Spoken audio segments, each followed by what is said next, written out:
Hello and welcome back to the Finish Line. I'm your host, Andrew Halligan, and I am joined, as always, by Tom Rain.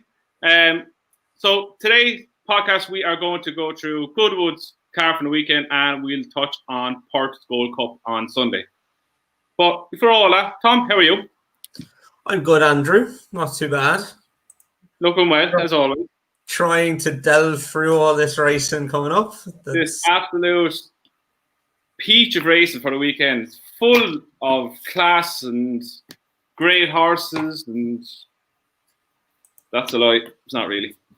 Yeah, and it's kind of one of these at the flat season, isn't it? You've had all the most of the classes are done. The mid-season is done, and there's a lull for a few weeks before we go into the Champions Days and the Arcs and whatnot. So it happens every year. We'll find winners, so you don't worry. But before we get on to all that, bit of news broke yesterday. Kieran Fallon, second jockey behind Oisin Murphy now for Qatar. What do you make of that? Yeah, it's not surprising at all, is it? No. He rides very, very well. And as I think you said in a tweet there the other day, that it's good to see like himself and John O'Neill Jr. is the other one, and they both obviously have very famous fathers. Their fathers were champion jockeys and whatnot, but they're fantastic riders, you know. They're not there on their name. They're there on their ability.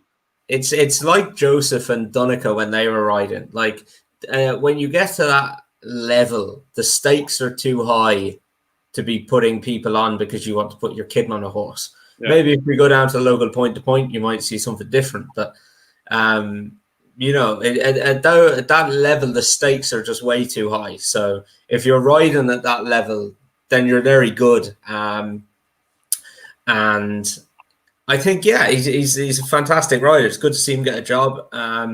Good to see him slot in as number 2. I wonder what Oisin thinks about it, but I'd say it'll be a stage where the 2 years is the bedding in process for Kieran, and then after the 2 years, I can see Oisin going over and getting the Coolmore job at this stage. It's only a matter of time before he gets it, really. So I'd say that could be something in the thinking of it. Yeah, you'd wonder, wouldn't you? You would wonder. You'd wonder what if there's going to be a shake-up in Ballydoyle or what. I wouldn't be surprised. Ryan Moore has been in and out, but when he's on song, he's very, very good. So, yeah, it'd be interesting to see what happens. I mean, the longer these restrictions stay in place, the more you're going to need 2 jockeys anyway. So, yeah, exactly. Bloody people back at Racecourse next week in a pilot trial, starting in September in England. I just don't get how the public have been back on the Racecourse in France for probably a month now. Mm-hmm. They've got up to 4 owners, I think, or at least 2, if not. No, it is 4. Up to 4 owners per horse in England for a long time. You're now having owners back on the course. You're now having public back on the course as well in England. And in Ireland, you can't even have an owner there. No. You can barely walk out the front door these days. No, I don't know. I think we're just doing the classic keep our mouth shut and we're happy that we're allowed to race. But I don't know. I don't see how a few owners at the races would have any harm in an open space. You know, I'm not saying everyone wants to be in the bar having a few drinks. Go there and watch your horse, like, you know. Like as you said, it's all outdoors. There's race courses are huge. There's loads of room to social distance. No one's going to be on top of each other. Throw a couple of hundred in there. Trial a pilot run. Like, what's the worst that's going to happen? Like, you'll have your tracking forms of people that enter, fill out before you go to the races. So if anyone has it, it's all there. Like, it's plain and simple. France are doing it. They're doing it well. They're doing it in the football. They're doing it in horse racing. They seem to be getting on fine. Why can't we do it? Yeah, look. It's another day argument. I don't know. Yeah, it's just frustrating when you see us that far behind other stuff. It's like GA matches. Like the way they're doing it with the kids now is you're allowed 1 parent go. I was at Noah's match yesterday now, and There was more than one parent per child there. No one cares anymore. Especially that's my excuse not to have to go anymore. But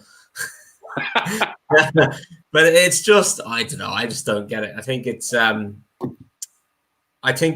just like it. If you're out in open space, is completely different to being inside. And like they're dead set on getting the schools back, which grand, yeah, let's get the schools back. But you can't tell me that you're going to throw a load of people into a classroom and then you can't have say there's 200 horses running, you can't have 400 people outside in a public area or racecourse. Like, sure, 2 days ago he came out with the worst statement I've ever heard of. Kids have more chance of catching coronavirus at home than they do if they go to school and mingle with children. Explain the logic behind that one. Yeah. Right, enough of politics and shite. On to Saturday's car. We will start at Goodwood. Well, all of them are Goodwood, bar the last one. So, Goodwood, 150. The Ladbrokes Prestige Stakes over 7 furlongs of Group 3. And field and prices are scrolling underneath. This is one of my big fancies for the weekend is Happy Romance. Put her up last week for York. She stepped up from 5 to 6 furlongs. Won it well. Made a mid-race move, pulled clear of the field and was, not mowed down. The winning margin was cut down by Devious Company, who again ran, I think, on the Monday, but bombed out probably too early to run. Stepping up to 7 furlongs today, I don't think it's going to be a problem by the way she races. She's tracks mid-pack, tracks pace. She has that burst of speed. She didn't look to be starting going to the line. Quick turnaround is the only problem. She handles a bit of cut in the ground as she showed at York. Hannah's team are in flying form. That was her 3rd win from 5 starts already. I think she's going to be hard to beat. I don't like the current favourite, Pomelo. She won her racecourse debut by 5 lengths, but nothing's happened in behind it. The only horse to come out to win was the 5th horse in that race. The rest of them have been beaten a good bit in their races. I can't have him, even though he was good. The danger to me is Isabella Giles.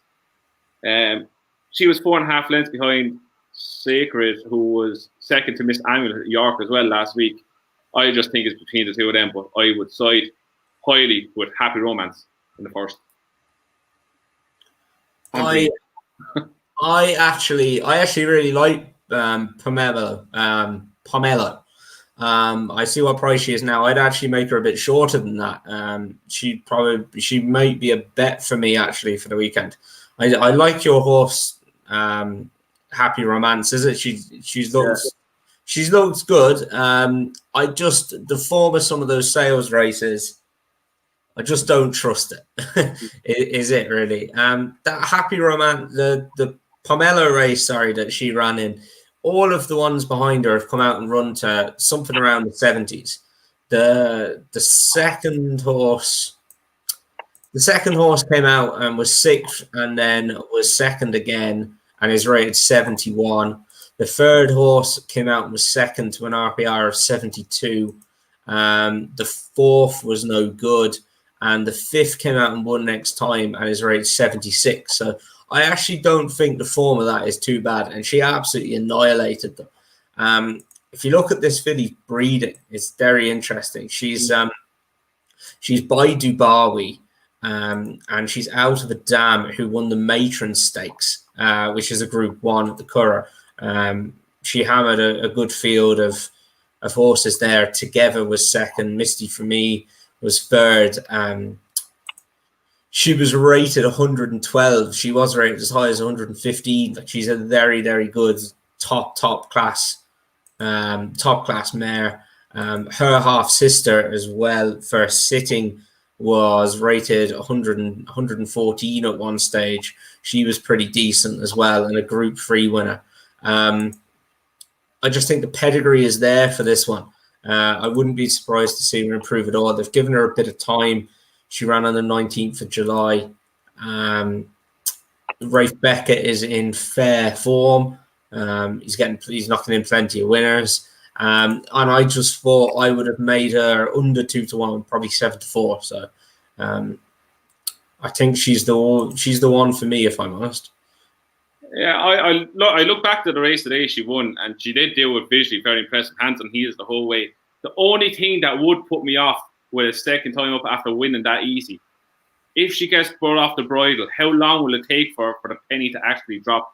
Will the race be over and will she be just fast finishing at the end? She probably will end up, by what I've seen, the best out of a lot of these. But that's my only worry with her. She had a very easy race the first time up. She wasn't really asked to do anything. So if she, I take that point. Yeah, I don't know. I just think I would doubt Happy Romance will be a Group 1 winning filly. No, it's either the way, but I think your one could be. I think Pomelo, if there's one in there, she's got the pedigree to go and do it. She bolted up first time. I think she's the one for me. Have you any worries about Happy Romance stepping up to 7 furlongs on good soft ground? Not really. She hit the line well over 6 furlongs the last day, and there was no reason for it to look like she was stopping. She was getting closed by Devious Company, who missed the break, but I think the race was in the bag, and it was just hands and heels the last furlong just to get her home. It could scupper her. We don't know until she runs over it. Like Pomelo has obviously won over 7 furlongs. She probably win over a mile or further in time. My thing with just is what I said, that to get her off the bridle, to see how long it takes for the penny to drop. So I just took that on side with Happy Romance. Yeah. Look, that's fair. My only worry about the Happy Romance thing there was that they gave her. What's that? The finish line dog is behind you. Oh, can you hear him? Could you see him? The door. They're busting in the place. He's going back out again now. What are you doing, Diesel? He'll start barking in a minute. We had a massive thunderstorm here earlier. There he is. Look. And the two of them were, this is my desk that I work at, the two of them were curled underneath it. Absolutely petrified. But no, just they gave her 4 runs over 5 furlongs. And then they stepped her up to 6. And now they're stepping up to 7 straight away. Yeah. That was my only little thing about her. But I do much prefer the Pomelo, to be honest. Fair enough. Before we go any further, we have a question for you. Oh, so look. How is Lamloom progressing? Lamloom is progressing very well. He's not going to make the Cambridgeshire. The Cambridgeshire is tomorrow. We knew it was going to be tight enough for him, but he's just not going to make it. It's just going to come a little bit too soon for him. But he's looking very good. If you check out the Pimlico race on Twitter and Facebook, I put all the latest videos of him on there as well. It's interesting. I've been talking to the guys who own him, and we've been showing like comparisons of videos and pictures of him. If you go back and look at the pictures on there of like when he was at the sales to how he looks now at the yard, and it doesn't take a genius to spot how much he's improved and he's tightened up, so hopefully he should be out in the next couple of weeks, just in case I find a race for him now. But yeah, looking forward to getting started anyway. A little prep before Champions Weekend. We'll see. I think they're not so keen on starting him off in a big race. I think they want to find a smaller race for him. I think a lot of Josephs, they come on for the run. So I don't think they want to bottom him in a top race first time out. So we'll see where he gets entered. But I think on soft ground, he goes on soft ground, and this will be his first run of the season. So he's a fresh horse. So there should be some nice races to be won with him, hopefully, coming into the end of the year. I'm going to go and shut the door. Hang on. You're either getting robbed or there's another thunderstorm. I'm here on my own. I'm here on my own, so I am. But so that's how Lamloom is anyway. He's going very well still. There's 5% left in him with we've nearly sold out, so delighted about that. So that's another weight off your shoulders, anyway.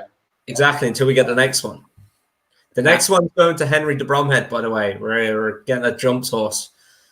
This still looking. I'm impatient, but we're trying to be patient and wait for the right one to come along. And it will, but it's just a case of being patient at the minute. But take your time finding that Triumph Hurdle winner. Don't worry about that. Yeah, well, I'm telling you, hopefully something like that will do nicely. Right, we'll move on. We'll move on to... Oh, it's in front of me. No, it's not. Here we go. Goodwood 3 o'clock. The Lamloom March Stakes over 1 mile 6 and is also a Group 3. Small but quite competitive field. We've Cabaletta, 5-4, Subjectivist, 7-4, Celtic Art, 92, and Table Mountain at 8-1. Tom, what do you make of? Who do you think will win? I thought just before we moved on to this, Andrew, I just had a quick look when the dogs started barking, then they threw me off. The 1,000 guineas, Pomelo is 40-1 with Bet365.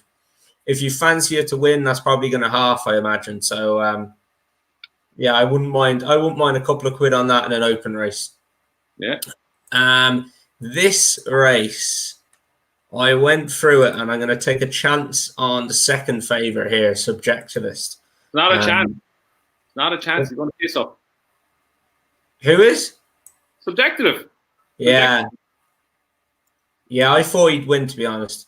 I think he might get an easy enough lead here. I think the favourite definitely wants to be held up.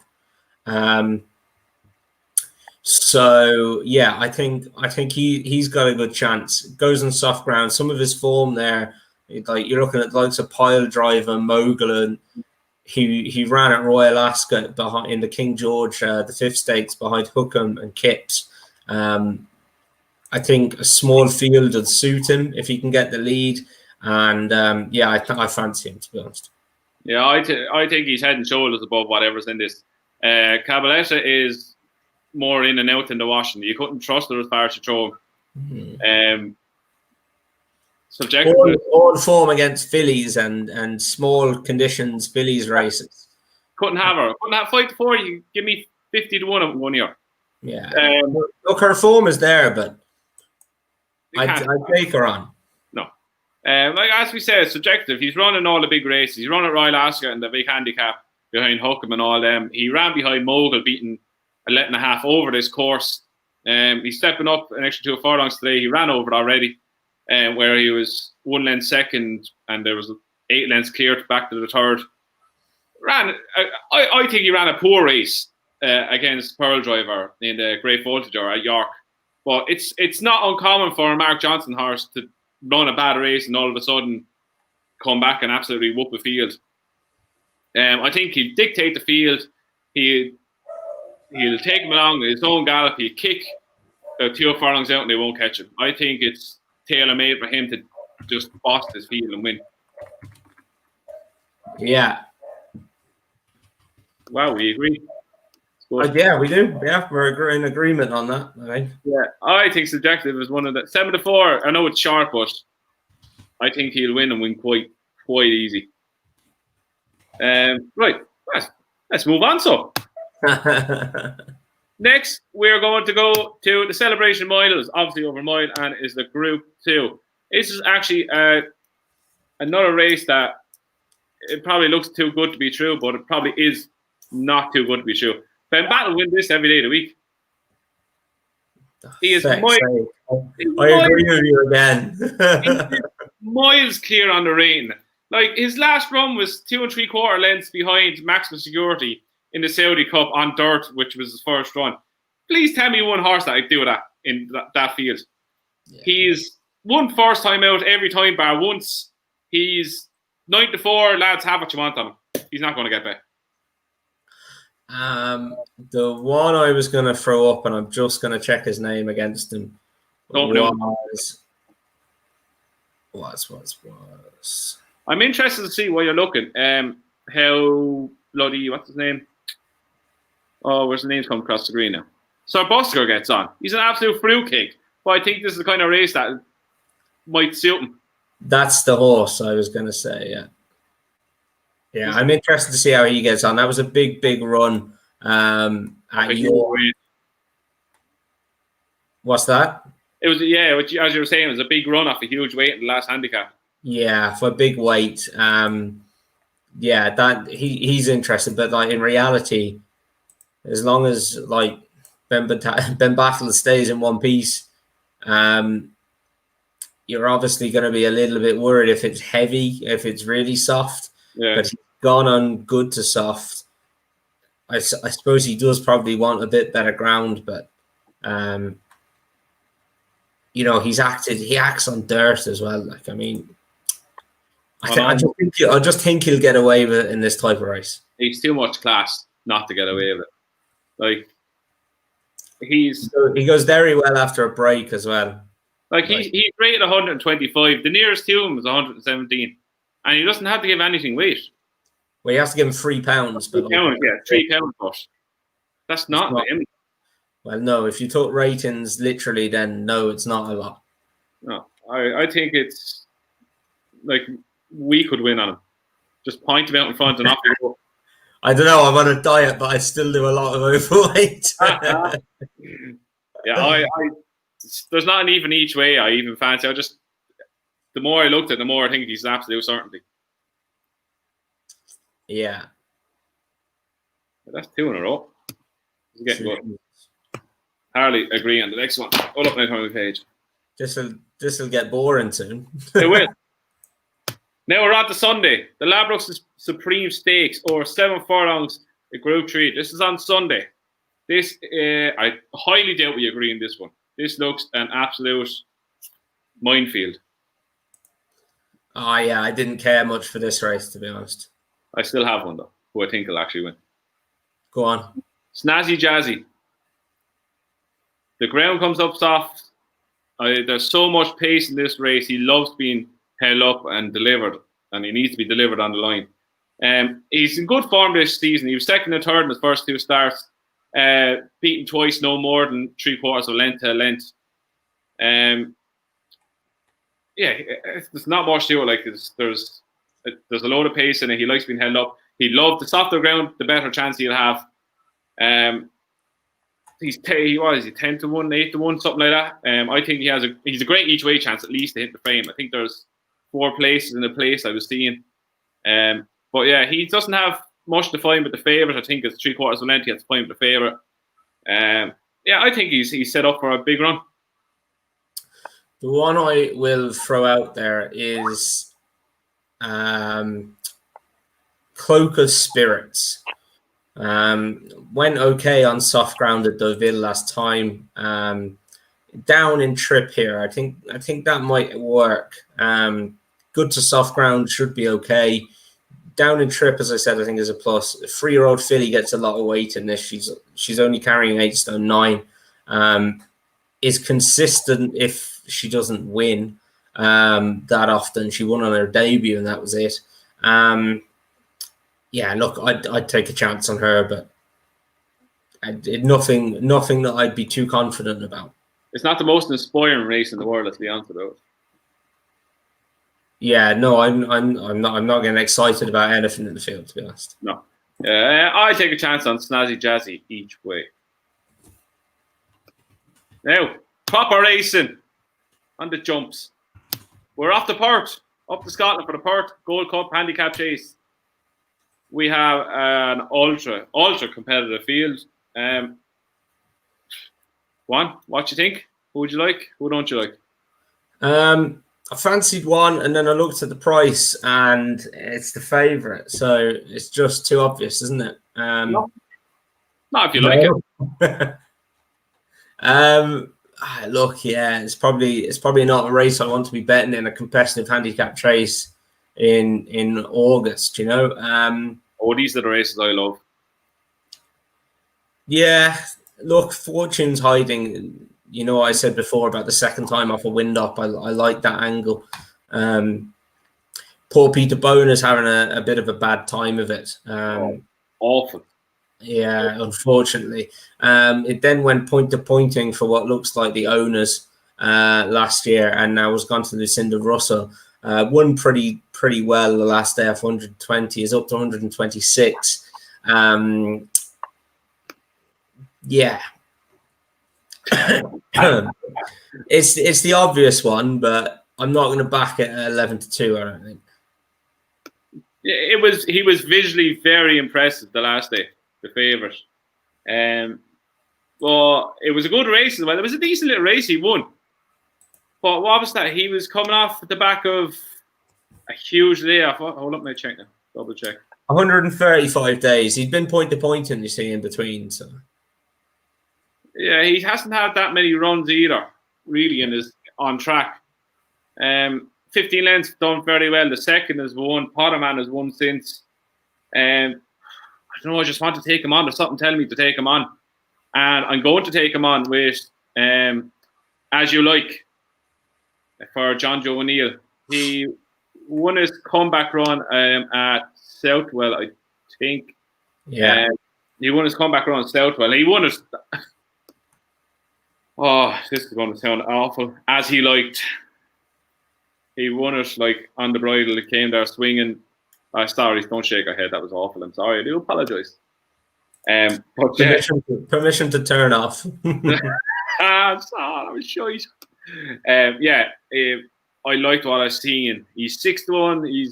He's a bit short. I thought he'd be about 10-12s. He's gone up to a rating of 133. He's carrying 11 stone 1, which he's a big boy. He'll be able to carry that. For a win purpose, I think he's the main pick. But there's one. Look, this is probably a pocket talk. I backed this horse, another horse, the last twice, and he's won the last twice. He's 20-1. He's down the bottom of the weights. He's going to be carrying less than 8 stone when you take Tom Buckley's claimant here, and that's the Bula B. Tom Buckley, I've liked what he's been doing the last while on the rides he's been getting. Gets on very well with this horse. Gets settled out the back. Jumps really well for a kind of 100 rated chaser. He's a lot to find on ratings. So don't get me wrong. There's a lot to find on ratings. But I think he could just pull out the back. He's in horses. The horses in the summer that are in great form are coming against some horses that are just starting their season. Could easily pick up an out place. Well, yeah, he's rated 118. He's now rated. He's rated 108 now, I think. Yeah. Yeah. The problem with him is he was going to. The minimum weight is 10 stone, so he's going to be 10 pounds out the handicap now. Tom Buckley's claim negates all but 3 pounds of that, but yeah, I see the angle of he's not going to have to carry much weight, but. And if the rain that's coming, it mightn't be a bad thing to have a featherweight going around Perth, because when it gets heavy in Perth, it gets heavy in Perth, really heavy. But yeah, for a win purpose, I think As You Like It, he'll have a very good chance. And the bull will be for a pocket each way shot. The one I'm going to throw at you is a horse who didn't run very well the last time at Market Racing in a decent handicap race there. He's a veteran at this stage. A horse called Step Back of the Bradstocks. He does plenty of winning. He doesn't run very often, but he definitely knows how to win. He's been rated. He won 2 races in a row back in 2018 off 124 and 135, and he got thrown up 14 pounds for that second win. He went the Bet365 chase at Standout. Yeah, that's it. He went up 14 pounds for that victory, and that just completely ruined him. Really, he's run competitively, but he's never really had a chance. 2 starts ago now, you have to go back to April 2019 for his third last start. He was third of 15 behind Talk Is Cheap in the Bet365 Gold Cup again. That was off 145. He's down to 139 now. He ran miserably on his comeback. But if you can put a line through that, I'd give him a bit of a chance. Yeah, he loves a bit of. Do you like a bit of cutting the ground? Not too much. I think he goes on anything really. He's run mainly on good, but he's been second on heavy, third on soft. He's won between the flags on heavy ground as well. So Yeah, I wouldn't be too worried about him on soft ground anyway. Yeah, that's not bad now. He gets back to his former Bet365 Gold Cup or even his third, and he'd have a great chance on that. Yeah, look, I think I'm just looking for something outside of the favourite there. He's 14-1. I'd take a chance on him. Hey, look, if you like the favourite, 9-2 is 9-2 at the end of the day. Yeah. Or 11-2, whatever he is now. Yeah, I just think he's very obvious. He may well bomb out in a race like that, or he may well go and bolt up, but I don't know. Yeah, I like As You Like a lot. You take him then. I'll take him. Yeah, that's all the racing. Tom, Nap's next best. Nap, I am going to go against you. I'm just trying to get the time for everybody now. It's the 150, isn't it? 150 at Goodwood on Saturday. Pomelo, I am going to nap her. She is the one horse I'm really looking forward to watching this weekend. As I said, I'm on exam leave for the next few days from work, but I will be tuning in to watch her run.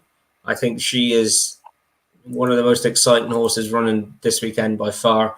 And then my next best is going to be the 3:35 at Goodwood on Saturday as well. Ben Battle. As long as it doesn't get soft or heavy, if it stays good to soft, I'm happy that he's going to take the world of beating in that race. I'm going to follow you in with Ben Battle. Ben Battle is my nap on the same as what Tom said. Good to soft, he wins by half the track. Soft, he wins by 3/4 of the track, or 3/8 of the track. And on heavy, he wins by length or two.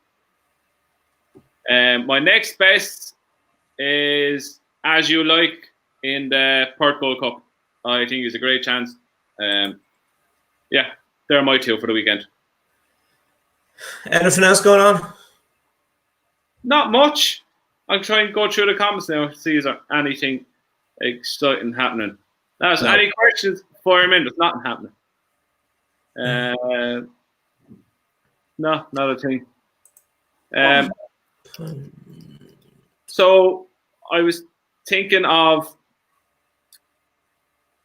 hang on. I know that's Batash. I just read Batash's Ben Battle. Oh, I don't know what's going on. We have an agreement with Ben Battle. I agree, Ben Battle looks good. He looks absolutely moist here on the rating. What I was saying, we're on the middle of September. I'm going to do a little thing. I'm going to put anyone who wants to put up a horse to follow for the jump season and an outsider for the jump season. Send them in to the Finishing Line's email address. It's thefinishline2017@gmail.com. I'll edit it all into the video and I will make a little YouTube video out of it and put it up for everyone to see. So have it in the weekend before the 22nd, the weekend before the Champions weekend. So give me time to get it ready. So that'll be a little video for everyone else before we start getting a bit too giddy about jump racing. What did you make of Frankie's comments on Love? Oh, he's absolutely just steering all the attention away from the navel. And or is he absolutely thinking, Christ, this thing is actually that good? I don't know. I'd say he's playing the game of, he's playing the manager's, the football manager's game, isn't he? Like, yeah. Listen to me, don't mind who I'm riding. Yeah, I'd say he's happy with what he's riding. Not well, yes. Would you be not happy riding the navel? Oh, I'd be delighted, yeah. And if I had the choice, I'd be hard to get off her, I tell you. She's the one who's been there and done it, you know. He's not going to get off her for Stradivarius. Oh, God, no. I meant for Love. Like, if you had the choice between Love and her. Oh, no. That's like Ruby and Cordo Star. He's never going to get off the navel. I just look in there as well. Like, Racecourse is one of potential 300 million hit to 2020 revenues. Like, so Newton Abbott have said it's a dire outlook. They're facing a £300,000 operating loss this year. Like, for some of those individually run tracks, that's near closure. Unless they get some kind of bailout from BHA or However that would work, I don't know. But I don't know the ins and outs of how they're run over there. But that's, for any, and it is a small business. That's not beat around the bush with a course like Newton Abbot. It's a small course. It's a small business, and to lose 300 grand a year is a massive hit. Huge. The comments are flying in now. We're not going to get it. Who does win, Love or Enable? Right now, if it was run tomorrow, who wins on good soft ground?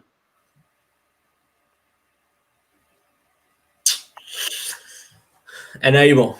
I don't know. Good to soft ground. Can we not say good ground and soft ground? Soft ground, Enable. Good ground, Love. That makes it easy. Good to soft ground. Forwards. There's no excuses then. Yeah, I still don't think she wants soft in the description. Probably not, no. What's this? He's got to be scared of Love. Yeah, he'd want to give her the utmost respect. There's no doubt about that. Hold up now. I didn't read this. Arc seems like the race of the century, and none will be there. There people will be there. Yeah, it depends where you're going from. If you're willing to quarantine on the way back, then you'll be able to get in. I'd gladly take 2 weeks for 2 days in Paris. Tempting, isn't it? Oh, so tempting. Go to Paris.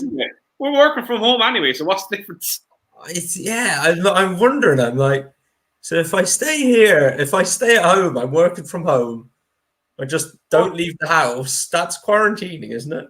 Yeah, we're doing it for the last 6 months, so who cares? Stay away from the family for a few days, for 2 weeks. Happy days. Pack food into me. That would be fantastic. It's like fancy room service, but at home. Knocking the door, leaving the food there. Sounds like something I'd pay for normally. Another one. Are you doing Cheltenham video similar to? Yeah, we'll be doing the same starting in late September, early October every week. Definitely, it's got to be October. We can't do that in September. Can we please? I'd do it tomorrow if we could. Yeah, we'll do them early October once Cheltenham starts back. The first meeting in Cheltenham. Yeah. We get a call. Look forward to that now. So put the art comment up there from Valverde. From where? Valverde, the second bottom one. This one? Yeah, that's interesting. So I didn't realize there'd be no pay in public. Well, yeah. Do you know this, right? If you're an owner in France, you get tickets. I'm not sure if it's to every meeting, but you get tickets to the ARC meeting for the ARC weekend. Owners and trainers tickets for free. Not wrong with that. You get 4 of them. It's fantastic. I'm telling you, we should all be in France, lads. They're doing it right. Prize money is insane. You get your transport for the horses paid for. I seen that. We should all be out in France. Here's another one. Do you think Breeders' Cup Classic would suit Gate as well as Champion Stakes? Just think the Classic is just won by horses who run on dirt all the time. I think we've proved it's hard to just switch. I think the Champion Stakes is 150% the race for him. Yeah. I'd nearly run him in the Champion Stakes and the ARC. I can't see him running in America at all. No, it wouldn't. It's such a challenge. It's like so you've seen Coolmore trying to win the Kentucky Derby for God knows how long. They've just decided to buy the Kentucky Derby winners. They've just gone out and bought them. In saying that, there was a Coolmore preview the other day on their social media channels of their Australian stud, and it was fantastic. It was really good now.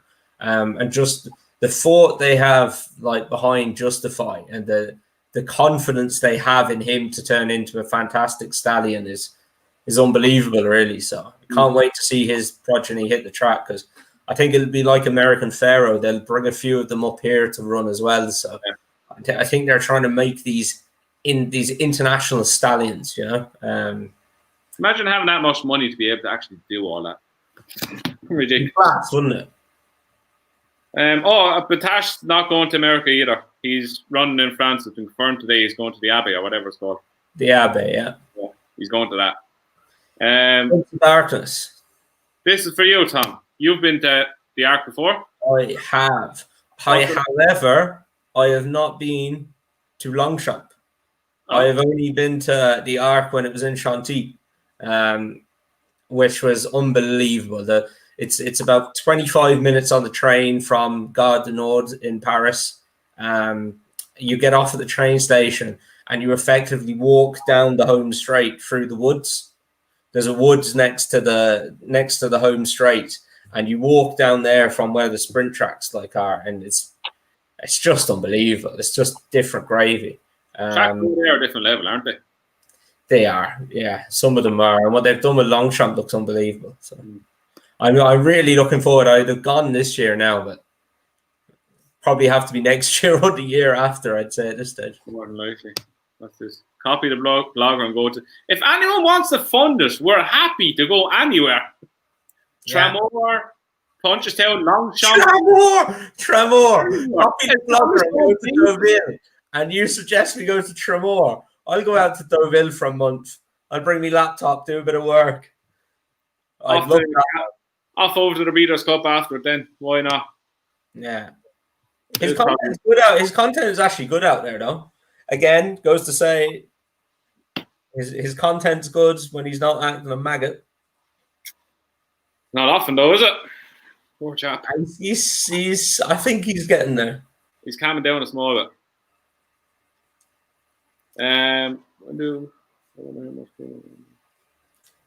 Tramore. On to Tramore. Tramore. Andrew, for anyone who's not from Waterford, Andrew said that like a proper townie.